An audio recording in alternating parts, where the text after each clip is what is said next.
Estamos con Mercedes Roffé. Ella nos recibe gentilmente en su casa en Buenos Aires. Mercedes Roffé es poeta y editora argentina. Vive en la ciudad de Nueva York desde 1995 y originalmente sus libros publicados en España y en distintos países de Latinoamérica, varios de sus libros se publicaron en traducción también en Italia, Quebec, Rumania, Francia, Brasil, Inglaterra, Líbano, Estados Unidos. Es impresionante presentar a Mercedes Roffé.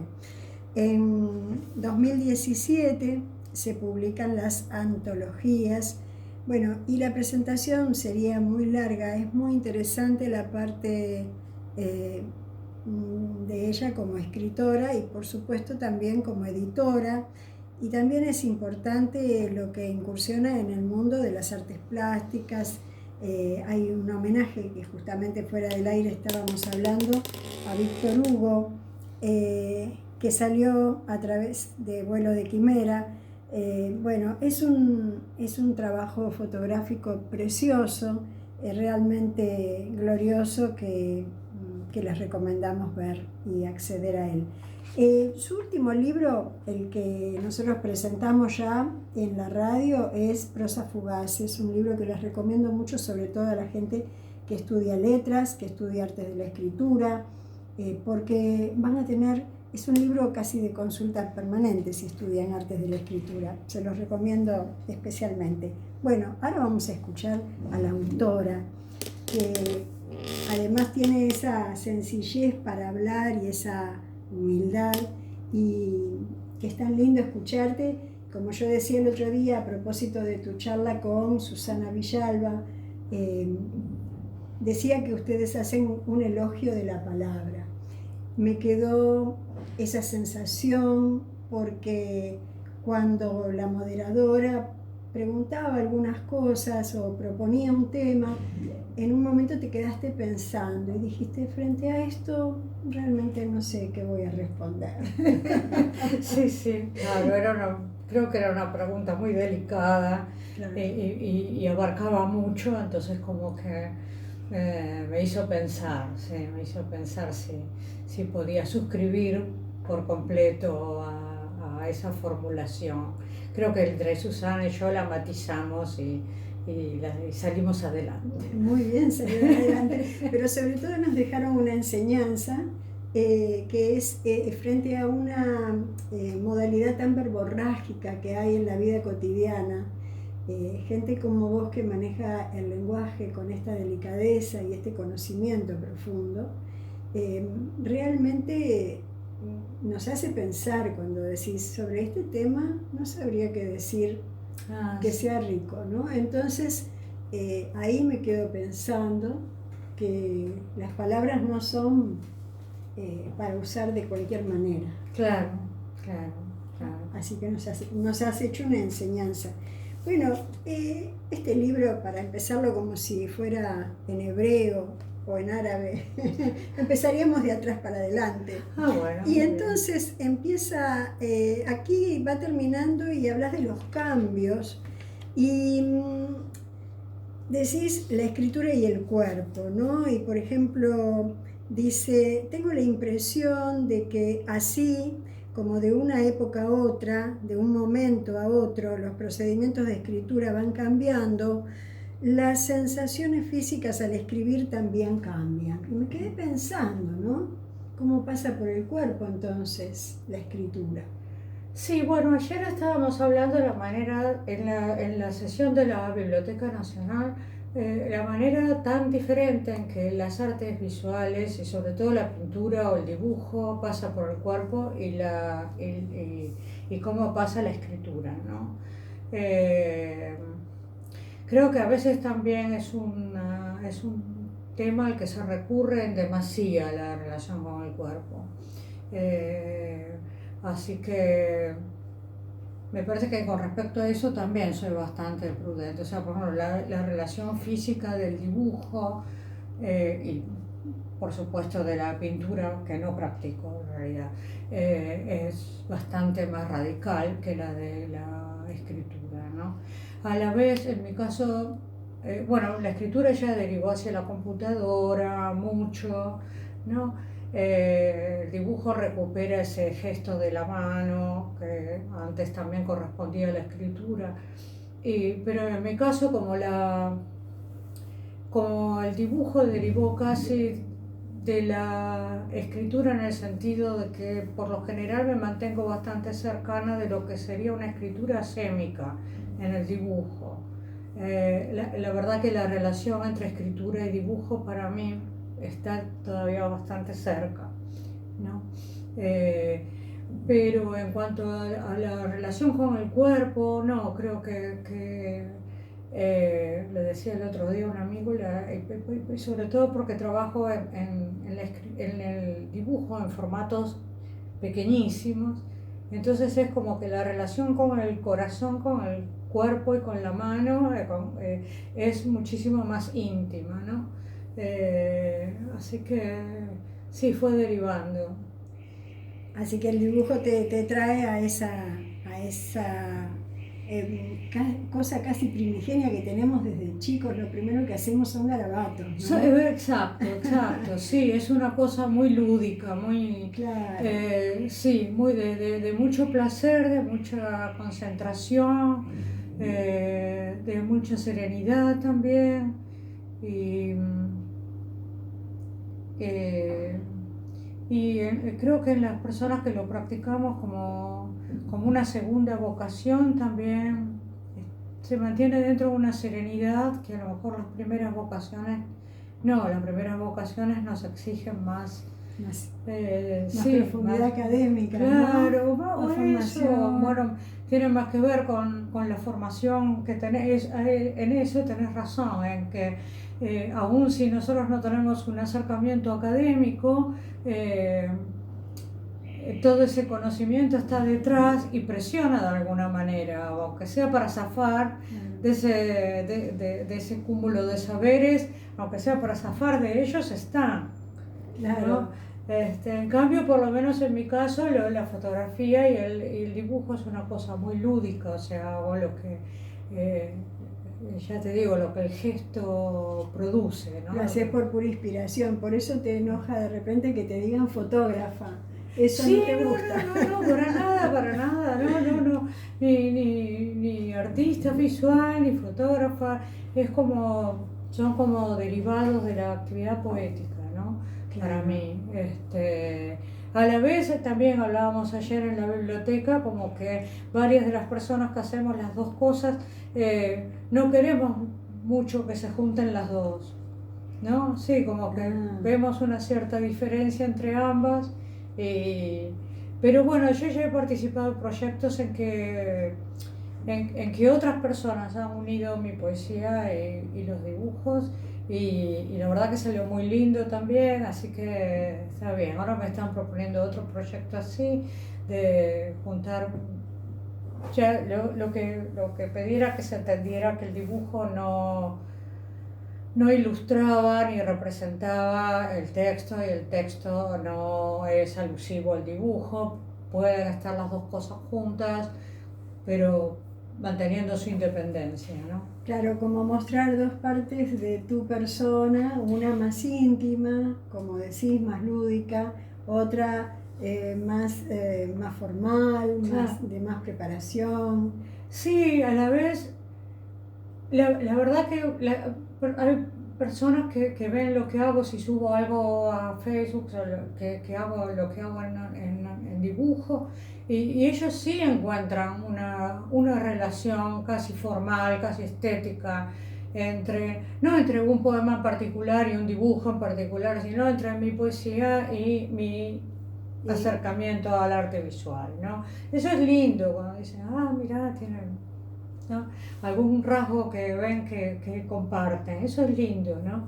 Lo que no apoyo tanto es como la interreferencia. Claro. ¿No? O sea, como que se expliquen o se remitan o que uno sea ilustración del texto, ¿no? Nada, eso no, pero que estén juntos y que la gente vea afinidades, sí me gusta. forma parte de tu historia también. Claro, claro. Quizás por ahí se vuelca el espíritu, ¿no? En la parte del dibujo que te deja esa libertad. Absolutamente, sí, sí, sí, yo creo que sí, que eso es muy importante, que es lo que le debemos a las artes, ¿no? Que hay algo ahí trascendente que no es fácil, a lo que no es fácil acceder a través de otras experiencias, tal vez con una experiencia mística y tal, o con una experiencia extrasensorial tal vez, pero digamos sin irnos más allá de ciertas esferas, creo que el arte es lo que nos permite una un mayor acercamiento a algo que puede estar un poco más elevado, más allá, menos contingente. Claro, menos explicado, menos racional, es algo mucho más intangible, entonces ahí es donde se nos complica la espiritualidad, sobre todo porque viene formateada por las religiones, por los mandatos y por un montón de tradiciones que no siempre son representativas de la espiritualidad. Absolutamente, claro, claro, sí, sí. Al contrario, a veces van en contra porque con tanto dogmatismo y tanto autoritarismo funcionan a contrapelo de lo que la espiritualidad podría ser, ¿no? Claro, de lo que realmente es, que es ese templo del corazón, ¿no? Que es esa parte de nosotros que siempre andamos buscándola y está tan adentro que a veces no la encontramos. Claro. Pero bueno, hay mucho ruido, pero hay mucho a favor de no encontrarla, ¿no? Hay mucho la enajenación, ¿no? La alienación por el trabajo, por calcular el dinero, por competencia, por peligros como los robos y los ataques y los insultos y las discriminaciones. Hay tantas cosas que alejan de lo que podría ser la serenidad necesaria para llegar a lo que probablemente hayamos sido en origen, ¿no? Lo que seamos en origen, ¿no? No en un origen histórico, sino en un origen ontológico, ¿no? Pero por suerte encontramos huecos.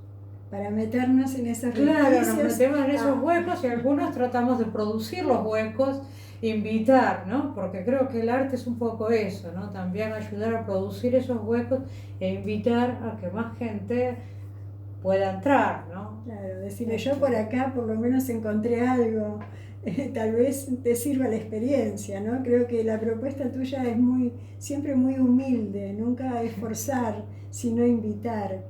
Claro. A propósito de lo que decís de las discriminaciones y de todo esto, de esta manipulación, acá en Prosas Fugaces hablas de Jung y su antisemitismo, ¿no? Y bueno, es cuando decís no mató a nadie, claro, no mató a nadie como Hitler, pero ojo, porque claro, pero era el ambiente, claro. Metió sus mensajes subliminales y bueno, su libro rojo está ahí en las manos de mucha gente.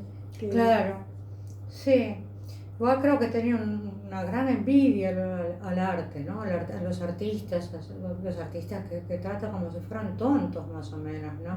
Y a la vez, bueno, su lucha con el alma, con el ánima, con lo como él quisiera llamarlo, donde uno ve que él está deseando que le digan que sí, que él es artista, ¿no? Claro. Y bueno, a lo mejor si no hubiera sido tan rígido en su búsqueda, habría sido más creativo, no solamente mandalas, que es una cosa que en última instancia también es muy restringida, ¿no? Pueden ser lindos de ver, pueden ser interesantes, pueden llevar mucho contenido, pero no deja de ser una estructura bastante estricta. Claro, es una estructura, tiene una rigidez. Claro. Yo creo que además de envidioso era muy prejuicioso, ¿no? Muy lleno, como decís, de estructuras y de cosas muy rígidas. Y no solo él, sino muchos otros teóricos de la espiritualidad, ¿no? Sí, sí. El problema es que, claro, había y sigue habiendo, ¿no? Está la vida de mucha gente en manos de estas personas, ¿no? Que se atribuyen un saber y una autoridad que en cierto aspecto tienen, pero en cierto aspecto su vida es la negación de eso. Exactamente, ese No, tiene contrasentido.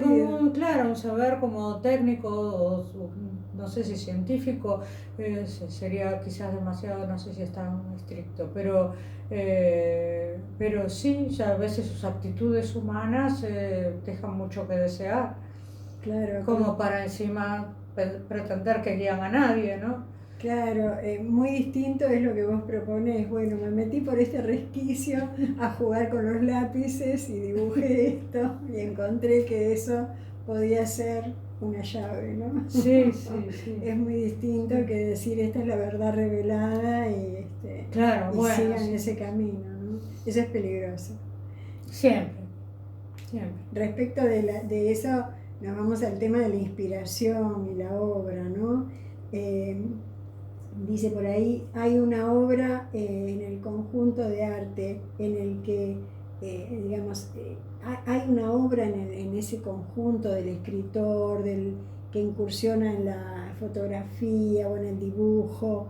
¿Se puede decir que es la obra de esa persona o no te parece? No sé si te Eh, entiendo, como... digamos, la inspiración por sí sola da algo, pero el resto de la formación y de todos Ah, los saberes adquiridos, como vos decías, bueno, pueden configurar una obra a través del tiempo, digamos, o solamente, por ejemplo, tu obra sería la escritura, no. no, yo creo que cada caso podría ser distinto y después se podrían agrupar, pero creo que también depende de la seriedad y del talento con el que se haga una práctica, ¿no? O sea, yo conozco, la verdad, pintores eh, muy exitosos, muy respetados, muy exitosos, con una enorme obra y nunca fueron a estudiar ni a un taller de pintura, ¿no? Claro. Entonces sí se puede hacer una obra sin haber estudiado, ¿no? Más, qué sé yo, después del arte abstracto se puede hacer muchas cosas que sin saber dibujar un pie o una mano, ¿no? Uh-huh. Precisamente yo me encuentro un poco limitada porque cada vez que quiero, que veo o me acerco, trato de acercarme a algún manual o algún curso de dibujo, todo empieza por la anatomía y realmente no es en absoluto lo que me interesa ni lo que me ayudaría a expresar nada, ¿no? Claro. Entonces, como que se considera el discurso, el dibujo abstracto como una posibilidad también enseñable o también compartible. Veo que probablemente en las escuelas de arte algunas lo incorporen más, pero en general en lo que se ofrece se ve muy poco, Claro. se ve muy poco, tanto en libros como en cursos que están ofreciendo constantemente muchas instituciones. Falta bastante ese acercamiento. No digo que después, si hay un estudiante talentoso que lo hace, no lo permitan, por supuesto, sí, porque si no se hubiera terminado el arte abstracto hace mucho. O sea que o no lo pueden parar, o lo permiten, o lo fomentan. Pero veo que hay muy poca enseñanza en ese aspecto, en ese ámbito, ¿no? O sea, como que hay poca libertad frente a la creatividad espontánea Sí, de como las que si te voy a personas. enseñar, te voy a enseñar anatomía primero y bueno, sí, claro, ¿no? Bueno, hay una anécdota en ese libro que es de mi papá, en realidad, mi Exactamente, papá, no claro. era la anatomía, al contrario, No, pero era la A, porque él hacía inscripciones más que nada. Entonces era que sí, era interesante porque él era muy buen grabador de metales, de buril. Y, pero era muy riguroso con respecto a que primero había que saber, él decía que en la A estaban los trazos de todas las letras. O sea que sabiendo la A uno sabía el alfabeto. Muy bien, ¿qué pasó? Que alguna vez tuvo un aprendiz, un chico que era un caricaturista, pero magnífico. Y el chico se metió con el buril a hacer chapas con cómics, ¿no? Y entonces estábamos todos fascinados, toda la familia, todo, Claro. mi papá estaba como medio pero no ha hecho la A. No empezó por ahí. Claro, el chico era genial, ¿no? No sé cómo habrá seguido su carrera después, pero era muy interesante porque no era el caso de otros aprendices que no querían seguir una disciplina. Era que el chico ya iba totalmente por otro lado y que tenía muchísimo talento. Y tu abuelo era el que volcaba el polvo de oro sobre los terciopelos negros sí. y armaba, supongo que esos signos religiosos. Pero era el papá de mi mamá. Ah, era el mira. papá bueno, eran dos Bueno, familiares claro, igual, eran sí. tío y sobrino, mi abuelo y mi papá. Pero sí, eso es interesante, que pintaba los paños de la Torá, ¿no? Claro, Sí, claro, toda esa sí, sí. simbología religiosa que lleva además una ritualización, además, ¿no? Sí, creo que también parte de la ritualización es si entendí bien, es un hábito de bañarse después de cada letra, creo, o no sé si más a menudo que eso, no sé, pero está ligado con el baño, ¿no? Creo que lo escribo por ahí. Una purificación. Claro, con la purificación. A la vez yo creo que pensé, y no sé si lo escribí, sí, por un lado no tiene que ver con la purificación de que uno pudiera haber contraído algo no necesariamente limpio o santo, y si a la vez no sería purificarse de esa energía enorme. Exacto. Si no sería como relajar un poco, haber absorbido todo eso, ¿no? O sea, son letras que sobre todo para ellos que sabían lo que estaban escribiendo, tenían una potencia, una energía y un grado de significación enorme. Entonces, como yo digo, el baño será para prepararse más para la letra o para sacarse un poquito de energía, ¿no? De energía adquirida, ¿no? O ambas cosas. O ambas cosas, claro. Sí. Claro, sí, tenía una carga importantísima, ¿no? Claro. Son las letras hebreas universos en sí mismos. Entonces, claro. Y me encantó la anécdota que contaste el otro día en la charla con Rilke. ¿Qué te pasó con Rilke? ¿Cuál? La de Málaga. Cuando estuviste en Málaga, en un almuerzo, todos sí, no, porque hay otra anécdota que cuenta Rilke, claro, que también, pero que no es una anécdota mía con Rilke, sino que cuenta Rilke, que es magnífica. Sí, que está acá. Sí, sí. La de la persona que estaba muriendo y oyó una palabra mal pronunciada y se despabiló y corrigió la palabra y murió, ¿no? Y lo bueno es que, claro, viste que Rilke sostiene ahí que nadie vaya a pensar que fue petulancia, fue una necesidad de armonía antes de irse de este mundo. Claro. ¿No? Era un escritor. Sí, ¿no? un escritor. Me gustó mucho esa salvedad de Rilke, ¿no? Porque, claro, uno cuida las palabras, no quiere que haya ratas, no quiere que haya esto, y a veces la gente lo toma como una obsesividad media hueca, ¿no? Y no es eso, hay toda una concepción de la distracción, del sentido, ¿no? Cuando hay una errata, la errata distrae, la errata produce un desvío, ¿no? Entonces no es cuestión de que, bueno, no importa, ya pasó, ¿no? Ok, pero eso no era lo que me preguntabas. No, pero esto como siempre lo que hablas es muy interesante y esto que decís justamente va a esto que pensamos nosotras cuando te vimos en la charla el otro día con Susana Villalba, que realmente el elogio de la palabra, ¿no? Como ese cuidado, ese amor por la palabra, ese respeto. Y tiene que ver con lo que hablabas de tu abuelo, ¿no? Con este baño de purificación, porque las palabras tienen un poder, una fuerza, una expresión muy grande. Sí, hay que cuidar eso, no se puede decir cualquier cosa, hay que tener cuidado si a uno se le escapa algo, no una grosería, una cosa así, eso no importa, pero algo que tenga un peso que ¿no? Sí, yo al menos soy bastante consciente de eso, no se puede decir cualquier cosa. En cuanto a la potencia de las palabras, quiero decir. Exactamente, ¿no? Claro. En ese sentido fue muy interesante, por ejemplo, uno de los primeros cursos que tomé cuando llegué a los Estados Unidos fue sobre la Celestina. Ah, Y en la Celestina, la capacidad de las palabras de realizarse, más allá de la intención con que se dijeron, es impresionante. Es impresionante. Yo escribí sobre eso, hice un pequeño ensayo sobre eso, pero primero que creo que por mi ascendencia en mi familia, la tradición judía sefaradí también, eso ya me venía de antes. Bueno, pues muy probablemente Fernando de Rojas también fuera parte de la misma tradición, no sé.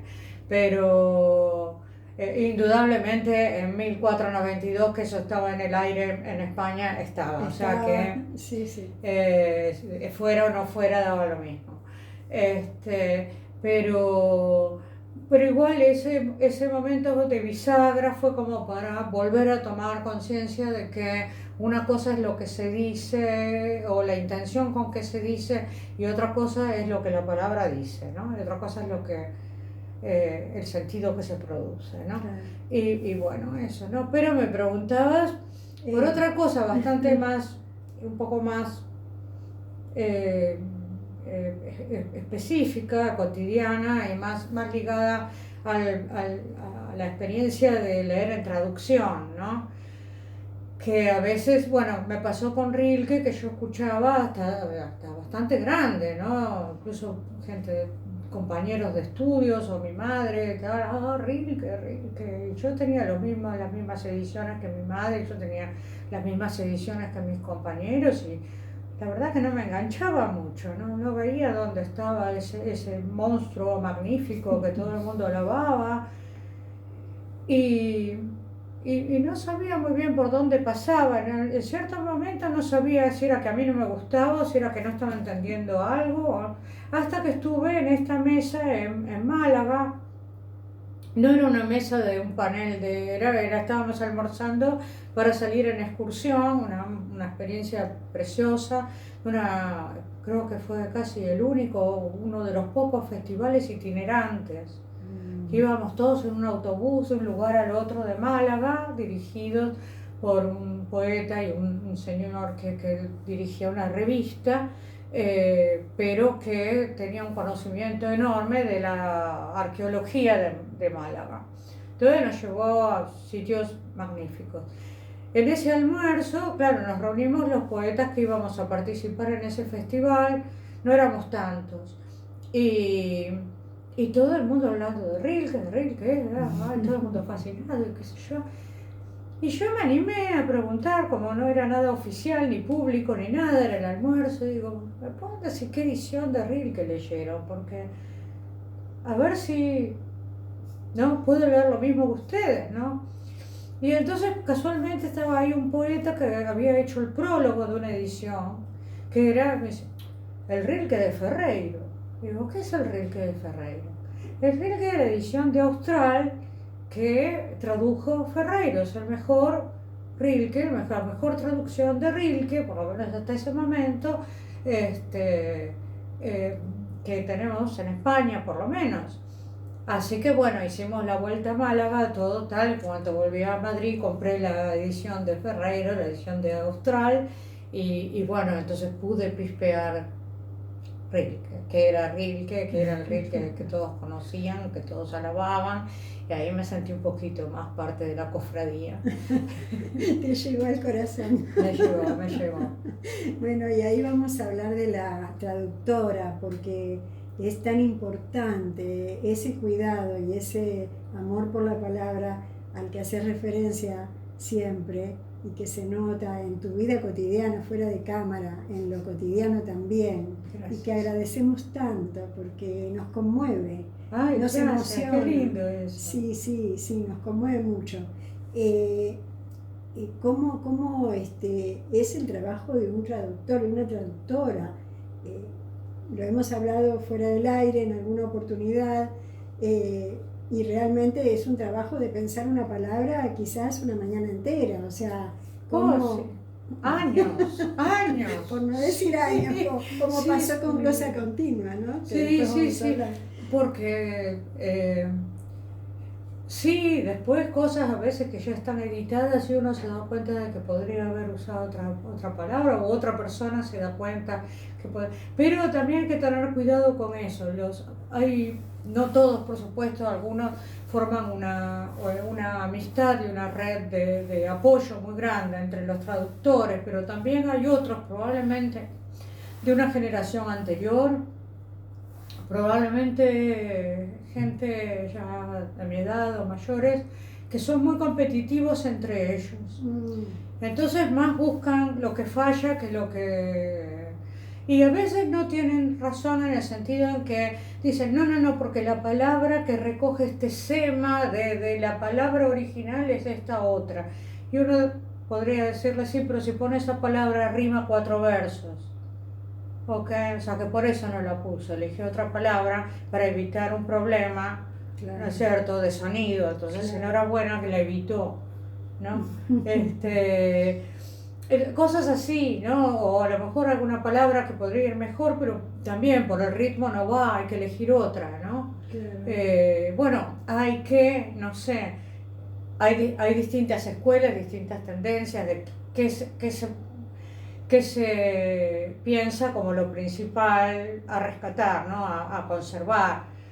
Yo casi mientras el sentido esté relativamente dado, para mí el ritmo es principal, o sea, o que traduzcan un poema o algo que no tenga ritmo, como, la verdad no me quedo leyéndolo, directamente se me cae, claro, ¿no? Y no el ritmo que tenga en el original, porque eso sería imposible, eso sería una utopía, casi una necedad tratar de buscar el ritmo, no lo va a tener. Pero sí que tenga su propio ritmo en la lengua a la que se traduce, ¿no? Y bueno, hay otra cosa que me interesa bastante, que digo, creo que por ahí, es que me interesa que la traducción sea un aporte, no tanto de que este autor es conocido, entonces que es conocido, es muy conocido en el mundo, entonces que se conozca en mi país o que se conozca en mi lengua. Yo realmente no me pongo a hacer esas traducciones si la persona no va a aportar con su estética y con su trabajo de la lengua o con su perspectiva ideológica o temática, si no va a aportar realmente algo que otro no haya hecho o que otra poeta no haya hecho. Yo personalmente no me dedico a traducirlo.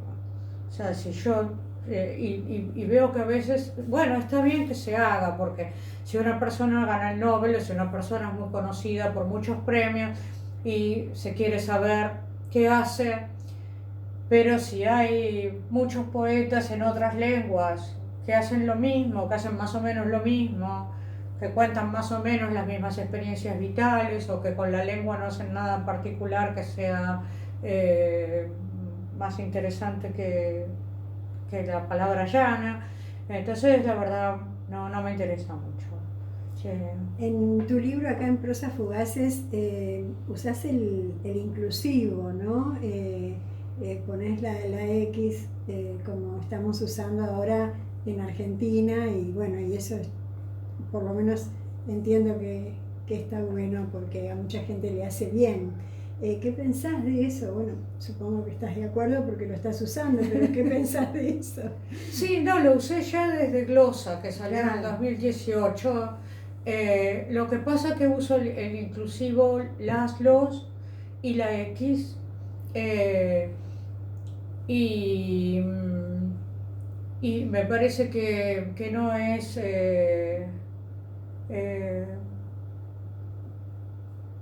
que no molesta, que no, o sea, por un lado que no molesta, que no interfiere, ¿no? Y por otro lado creo que ayuda a recordar que no todos los seres humanos son varones. Claro, cosa que es muy importante. Cosa que bueno, que vale la pena recordar. Eso sobre todo, ¿no? Creo que fue un aporte. Claro, dicen que la X el problema que tiene es que no se puede pronunciar cuando uno lo lee. Pero bueno, en el momento de leerlo a lo mejor digo las. Claro. pero no, o los escritores, las escritoras, no sé, en el momento de pronunciarlo se flexibiliza de alguna manera. Claro, en general se usa la E como un sustituto, ¿no? Sí, lo que pasa es que tengo algunas distancias con el uso de la E, ¿no? Porque primero que eh, sí, primero que a veces hace errores, o sea, a Claro, veces produce el error del leísmo español, ¿no? Les claro. invito, ¿no? Ujú. No es que me ponga purista en el peor sentido, pero sería bueno que ya que vamos organizando una transición hacia otra cosa, que lo vayamos viendo en la medida en que sea más armónica con la estructura de nuestra lengua, ¿no? Claro, Entonces, a veces sí, me parece que la X es menos distorsionante. exactamente. Qué contento que estaría Saussure contigo, ¿no? Qué experiencia que estaría, sería tu amigo seguro. Te Bueno, vendría, él fue un poco el papá de todos. claro, te vendría a visitar, estoy segura, diría, qué bien, qué elogio que haces. Y por acá te preguntás en Prosas Fugaces, ¿cuándo termina un libro? ¿Cuándo termina? ¿Cuándo se le da cierre, no? Sí. Entonces dice, eh, ¿cuándo decides que ya tienes suficientes poemas para publicar un libro? Una pregunta probablemente ingenua, que sin embargo da la pauta de cuán a menudo, especialmente en los principios de la práctica poética, se confunden o se adoptan criterios por demás superficiales. Claro, claro. Un libro no se termina cuando ya tenés las 60 páginas mínimas para publicar. Cada vez menos, ¿viste? Cada vez son menos las páginas Sí, mínimas. Este, pero claro, eso no da lo que termina un libro, ¿no? Lo que termina un libro es una voz. Y en mi caso, en dos libros sobre todo, en la ópera y en uno que está inédito, tienen varias partes y las 5 partes que tienen, no sé si tienen 5 o 4, no me acuerdo, las distintas secciones que tienen son muy distintas, o sea que se podría decir que la voz se terminó antes, ¿no? Que las voces y empezaron otras. Ok, eso puede ser, y entonces, bueno, a lo mejor esa investigación, esa exploración que empezó por una voz continúa en otra, pero hay algún nexo entre esas exploraciones, ¿no? Por lo general, por lo menos en la ópera, y creo que en este libro que viene, en el próximo, eh, creo que hay eh, hay exploraciones que pueden terminar una faceta y pueden continuar la exploración con una faceta muy distinta. Entonces esa exploración puede formar parte del mismo libro, aunque aparentemente esa voz de cada parte sea distinta, ¿no? El libro tiene unidad igual, aunque a veces si se lo lee superficialmente o si no se pesca la unidad, entonces se critica como si no tuviera unidad. Por suerte hay libros ahora, por ejemplo, un libro de Anne Carson que nos facilitó mucho la explicación a todo el mundo porque realmente es más distinto que lo que ella pone en ese libro que se llama De Creación, por suerte, pues facilita mucho las cosas porque no... más o menos instaura de una manera, porque ella es muy conocida, instaura que un libro no tiene que ser, no se termina tampoco en las 60 páginas en que se termine una retórica, ¿no? Entonces, eso fue muy importante también. Yo lo había hecho, no sé, creo que antes de que ella sacara ese libro, pero cuando sacó ese libro me llamó mucho la atención de que confirmara ese criterio, ¿no? Que un libro puede estar conformado de cosas diferentes mientras tengan algún tipo de pregunta básica en común una o... hilación, ¿no?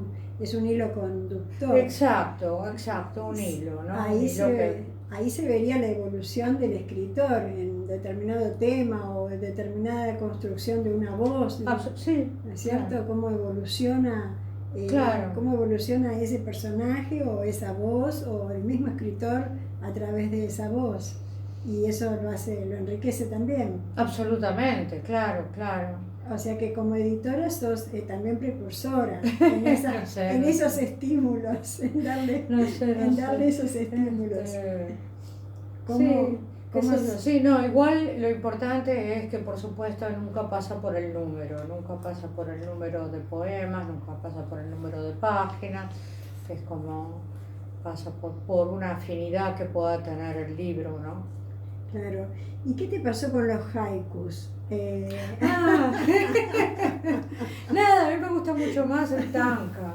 El tanka es una forma que tiene, no tiene 3 líneas, tiene 5, pero es muchísimo más cercano a nuestra estética y a nuestras preocupaciones.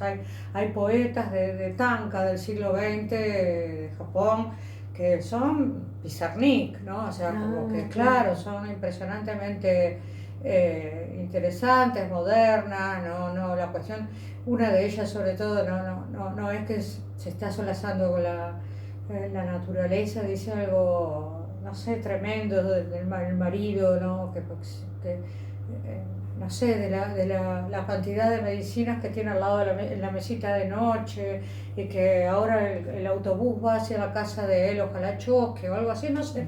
Es una cosa como de una violencia de género también, ¿no? Que se ve que ella sufrió y entonces sus poemas contra su esposo son impresionantes, pero se ve que lo merecía. Son muy convincentes.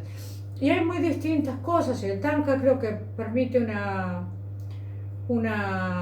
modernidad, digamos, que el haiku no tanto. A pesar de que tengo una amiga, lamentablemente murió, tenía una amiga, una poeta de Puerto Rico, una residente en Nueva York. Ella hizo un libro llamado Haikus de Nueva York. Y entonces realmente sí, muchos hábitos de Nueva York estaban recogidos en esas 3 líneas, ¿no? Es decir, realmente muchas cosas que son muy propias de ciertos barrios, de donde ella vivía en el East Village, qué sé yo, sí, ¿no? Se reconoce muy bien eso. Pero, no, cuando me pidieron que escribiera un haiku más o menos riguroso, y vi eso que señalo en el libro, ¿no? Que me parece que si uno se pone a contar las sílabas, por más que sean 3 y que sea muy poquito, ve que hay algo que con el oído hispano, de Garcilaso para acá, no va. Entonces digo, no, esto es pifia, esto no va. No hay ningún antecedente ni parcial en estrofas de Hispanoamérica que correspondan a esa numeración. Así que es delicado eso. Si no, lo que más suena es al revés, poner el de 7 abajo, poner el de 7 sílabas como último. Eso suena un poquito mejor. Pero bueno, nada, hay mucha gente que podrá decir que estoy delirando, que no, que suena todo muy bien, y bueno, está bien, Claro, enhorabuena, está bien, si lo ahí lo disfrutan, decís, genial, ¿no? Que bueno que hay escritores en Latinoamérica, Borges. Claro, no, claro, todos, no hay quien no lo haya haikus, hecho. Claro, Pero la verdad que también si uno lee, prefiere otras obras de Borges. Sí, totalmente. Sí, prefiero el endecasílabo. Claro. Sí, la verdad que sí. No corresponde a nuestra cultura, decías, ¿no? Por ahí, ¿no? Es una cultura diferente que cuesta penetrar y que cuesta entender, ¿no? Claro. Ellos tienen otro contacto con la naturaleza, los japoneses, ¿no? Y bueno, y entonces ahí tiene sentido, tal vez. Claro, por supuesto. Ahora todo eso, la verdad, si se hace, nos suena como a cliché, porque la verdad que ahora los problemas de la naturaleza son otros, ¿no? Claro, la relación con la naturaleza es otra. Claro. ¿Qué pensás de esto, justamente, de estos problemas con la naturaleza, que estábamos hablando cuando llegamos fuera del aire? Y ¿qué puedo pensar? Que es aterrador, ¿no? Que Ujú. ya se está viendo tan evidentemente, ¿no? Ya se está haciendo tan evidente, lo estamos viviendo día a día. Eh, a la Doloroso, vez, ¿no? a veces, no sé, ahora parece que ya no hay mucho que se pueda hacer con respecto a ciertas cosas. No sé si es una mirada apocalíptica o si es que los científicos dijeron, bueno, ya no, ya está too late, ¿no? No va más. Pero a veces todo da miedo, incluso estas cosas. Vos fíjate eh, que, por ejemplo, los Estados Unidos, pero lo exportaron como suelen hacer a todos lados, lo de la pirámide alimenticia, Ujú. ¿no?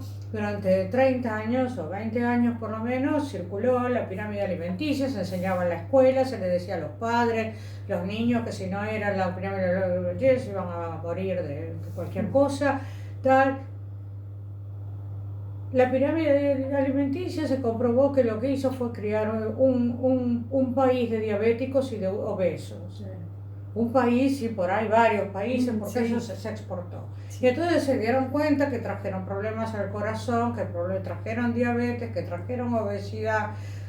Y eso ya no va más a que dar la vuelta a la pirámide alimenticia. Entonces, bueno, la verdad es que todas estas cosas dan un poco de miedo, porque decís, bueno, tanta afirmación de qué es lo que hay que hacer, de qué es lo que no hay que hacer, y qué sé yo.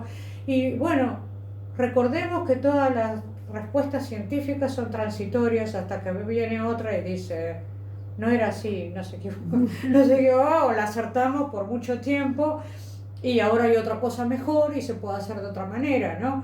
Pero bueno, además, bueno, hay tantos intereses comerciales, ¿no?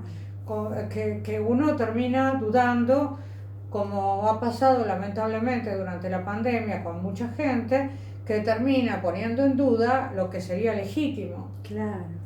Pero hay antecedentes que, en los cuales uno dice, hubo tanto abuso y hubo tanto engaño que, bueno, no apoyo a la gente que no se vacuna, pero digo, mira, lo que estoy diciendo es porque precisamente lo hicieron en tan mal momento.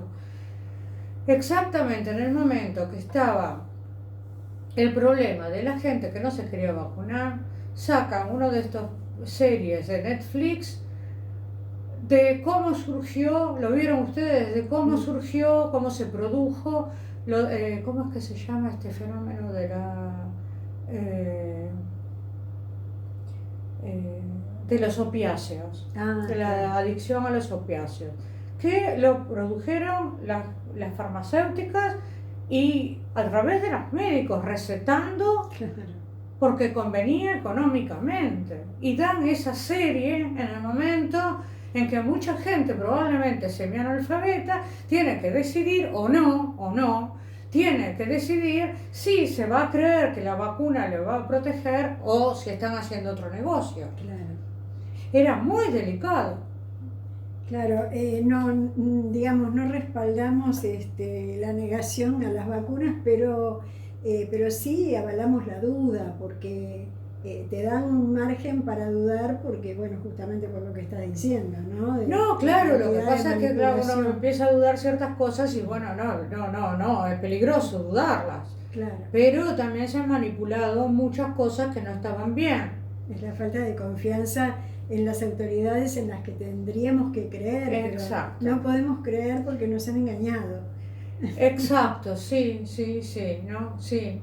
Eh, Tantos intereses, tantas cosas, entonces como es todo tan delicado, claro, cuando uno ve que se derrite el polo ya no hay mucho que dudar, ¿viste? Claro. Como que bueno, listo. Pero eh,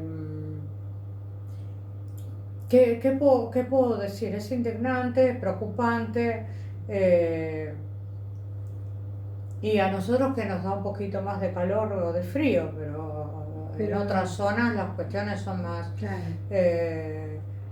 Ahora no, decimos, ay, que no, que el clima está un poquito, ay, no, que la ropa, que esto, pero hay gente que se le está disolviendo el ambiente, ¿no? O quemando, O inundando, o quemando, no sé. contaminando las cosechas con agroquímicos y todas esas cosas, ¿no? Cuando escribiste el libro anterior, A prosas fugaces, glosa continua, fue un proceso muy largo. Sí, fue un proceso muy largo, sí. Este fue ya mucho más fácil, ¿no? Fue como sí, ya estaba encaminada. estaba Sí, se decidieron muchas cosas en glosa, se decidieron muchas cosas. También en el momento de la edición se decidieron cosas de manera de presentarlo y tal. Algunas modificamos igual, pero quiero decir que ya estaba la base, por lo menos, a qué modificar, ¿no? Claro. No, sí, el trabajo largo fue durante los muchos años que me llevó glosa continua. También me llevó mucho tiempo publicarlo, cosa que no, para nada. Creo que por el antecedente de glosa continua casi me invitaron a publicarlo, ¿no? Entonces, y también, no sé si vos pensás lo mismo, pero me parece que en cuanto a temática es más amplio ¿no? Abarca otras cosas, ¿no? Es un libro muy lindo, muy grato para leer, es muy cercano al público, yo diría que al público en general, a cualquiera que le guste la literatura y que haya leído algunas cosas. A lo que me refiero es que no hay que ser un erudito para leer este libro, ¿no? Porque, claro, a veces ven, sos muy sencilla a la hora de hablar y eso siempre se agradece mucho, pero bueno, cuando ven la presentación, que uno la trata de acotar para no asustar a nadie, claro, para hablar para todo el mundo, claro, podrán decir, bueno, ¿será para mí? Sí, es. Yo lo recomiendo igual a la gente que estudia letras o a la gente que estudia artes de la escritura porque le viene bien como herramienta. Pero bueno, es un libro grato y amable para leer a cualquier persona que nos gusta leer desordenadamente, como digo yo, ¿no? Claro, claro. Sí, no, y también, bueno, las alusiones a los otros autores están ahí, no se supone que uno los tiene que conocer de antes, no, por lo general no me gusta mucho eso, aludir a alguien y suponer que el otro que lo leyó, ¿no? Porque además, bueno, es decir, Kafka es muy largo, ¿no? Es decir, el Ulises es muy largo, Proust es muy largo, entonces como Proust, como el Ulises, bueno, me podría decir qué página, o a qué recurso te referís, o a qué tema, ¿no? Se le atribuyen tantas cosas, bueno, hay tantas cosas en muchos de estos autores. Yo por lo general en los dos libros traté de no aludir a nada que no pudiera citar. Claro. ¿No? Y que esté el texto ahí, incluso también para obligarme a no falsear nada, ¿no? O sea, como que no atribuirle algo a alguien de memoria o algo no está ahí. Incluso si querés ir a verlo y disentís con lo que yo digo o disentís con lo que el autor dice, ok, está bien, ¿no? O podés seguir leyendo y viendo que a lo mejor no lo cité bien o no lo entendí bien. Pero bueno, las pautas están ahí. Y no como creo que alguien ya señaló, no, por suerte, están ahí los datos no de una manera erudita, sino si querés seguir leyendo, ahí está, ¿por qué te voy a dificultar la vida? Si está ahí, lo podés conseguir por internet, podés bajar el PDF, o sea, nada es secreto, nada es inaccesible. Entonces, pongo todas las traducciones hechas por mí o hechas por otras personas, pues está todo traducido. Así que sí, es cierto lo que decís. Creo que resulta siendo un libro más o menos accesible, ¿no? Por lo menos que no intenta ser selectivo con la gente que pueda disfrutarlo, ¿no? Exactamente, no intenta hacer una barrera. Además, siempre tenés un cierto humor que hace cercano tu discurso. En algún momento ese discurso acerca al lector, ¿no? En este caso, iba a decir al espectador, porque a veces es como que uno se imagina, ¿no? En un escenario. Te imaginas vos leyendo algunos textos o traduciendo o discurriendo en esas palabras si tiene que ser una palabra o tiene que ser otra. Claro. Uno te imagina en esa búsqueda. Y en ese sentido, bueno, vas de un libro de autoayuda a Saussure, como yo te decía una Ah, lo vez. que sí. Claro, y entonces En las citas, querés las decir. Sí, citas, las claro, citas sí. la metáfora, yo por acá me había marcado lo de la metáfora y me hacía gracia cómo lo decías, ¿no? Ya es como que, bueno, las cosas van cambiando, los estilos van cambiando, entonces dice metáforas. Creo que ninguno de mis poemas produjo mayor consternación Ah, que aquel que afirma la metáfora ha muerto. Entonces, claro, cuando lo decís vos, no es que lo digo yo que no soy nadie, sino que tiene un peso distinto. Entonces, sí, no, sorprendió mucho esa frase, claro, como que creó cierto temor, como si uno comiera metáforas todos los días. Ay, como si se terminara el pan, ¿no? ¿Cómo la metáfora muerta? ¿Cómo? No, y gente brillante, no estoy diciendo gente que fuera ninguna persona naif ni ingenua intelectualmente. No, la verdad, ahora lo dije como un poco risueñamente, pero son preguntas interesantes, claro. como la metáfora muerta, ¿qué Uh-huh. es eso? ¿No? Y bueno, eso dio Para debatir un para poco. elaborar un ¿Y de poco, verdad ¿no? pensás que Sí. la metáfora ha muerto o se ha modificado, se ha transformado el recurso? Bueno, en realidad la respuesta la tomé por otro lado, ¿no? Que no es sobre qué pasa con la metáfora, que es otro tema, sino qué pasa con las afirmaciones en la poesía. Uh-huh. O sea, esa o cualquier otra. Como si alguien afirma algo en la poesía, eso es para siempre, eso es real, eso es ahora, eso fue, eso habla de una realidad que me afecta. Hacia ahí fue La reflexión. sí, la meditación sobre ese tema, ¿no? Más que sobre la metáfora en sí, que es otro tema grandote. Uh-huh.